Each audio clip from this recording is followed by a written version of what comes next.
Hello বন্ধুরা, আজ বানাচ্ছি কাঁঠাল দিয়ে চাল দিয়ে পিঠা। প্রথমে কাঁঠাল আর চাল মেখে নিয়েছি, তারপরে এখন 2 চামচ ভাত দিচ্ছি।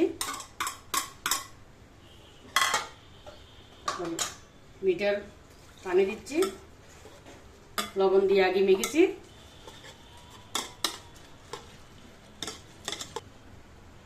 তারপরে এখন ব্লেন্ডার করব, ব্লেন্ডার করে তারপর দেখাচ্ছি আপনাদেরকে। আমি এখন ব্লেন্ডারে কিছুক্ষণ ব্লেন্ডার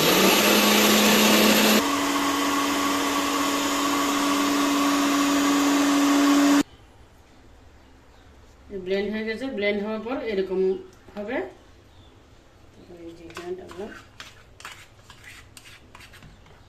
এই সব উপকরণ এরকম হবে। ব্লেন্ডার করার পরে সবগুলো এরকম হবে। তারপর আপনি এগুলো ভাপিয়ে বানাতে পারবেন, আবার এদিকে এমনি তেল দিয়ে হালকা একটু তেল দিয়ে বানাতে পারবেন, আবার তেলের গোড়া বানাতে পারবেন। আমি কিভাবে বানাবো সেটা আপনাদের সাথে শেয়ার করব। এখন এটা 1 ঘন্টার জন্য রেস্টে রাখবো। এখন আসলাম 1 ঘন্টা পরে। আমার এগুলো একদম খুব সুন্দর করে হয়ে গেল একদম। এখন আমি এখানে তেল দিয়ে ব্রাশ করব। এরকম মোল্ড নিয়েছি,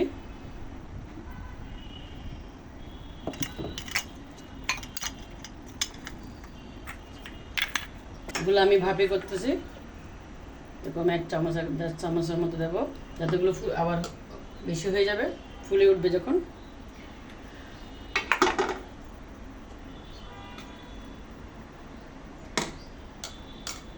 এভাবে নারকেল কোড়া দিচ্ছি।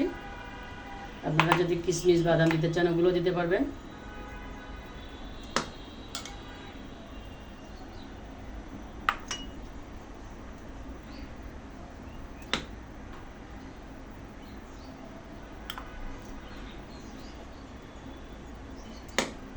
এরকম করে আমার সব নেওয়া হলো।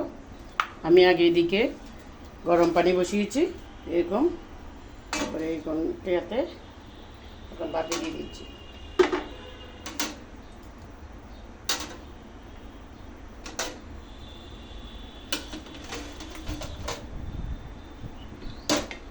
ঢাকনা দিয়ে দিচ্ছি। এখন মিডিয়াম আছে চুলো জ্বালিয়ে দিলাম, ভাপ না যাওয়ার জন্য এখানে একটা কাগজ দিয়েছি। এখন এরকম সেম আরেকটা বানাচ্ছি। এটা হচ্ছে যে তেলে, এখানে 1 চামচ তেল দিচ্ছি।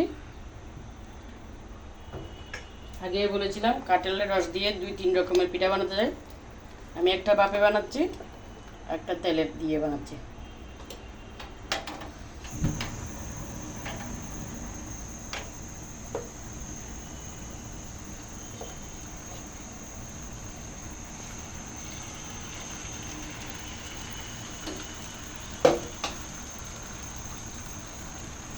উপরে নারকেল দিয়ে দিলাম।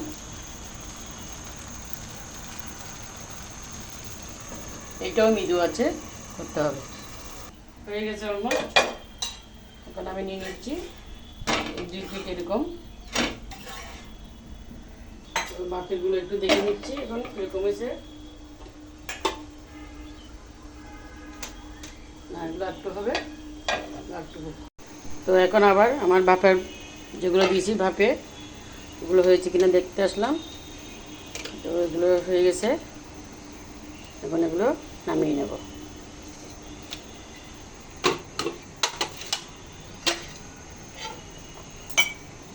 দেখি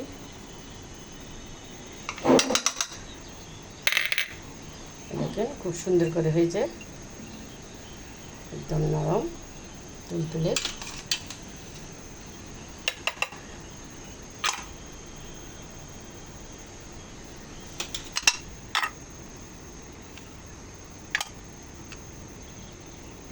তো আমার পিঠা হয়ে গেল 2 রকমের। এটা ভাপে নিয়েছি, এগুলো এরকম হবে, খুব সুন্দর হয়েছে। আপনারাও বাসায় বানাবেন এভাবে, বেশি উপকরণ লাগে না। কাঁঠাল যখন খাওয়ার পরে থেকে যায়, পরে বাকি কাঁঠালগুলো দিয়ে এভাবে পিঠা বানালে সন্ধ্যার খুব সুন্দর একটা নাস্তা হবে। সবাই বাসায় বানাবেন, অনেক সুস্বাদু খাবার।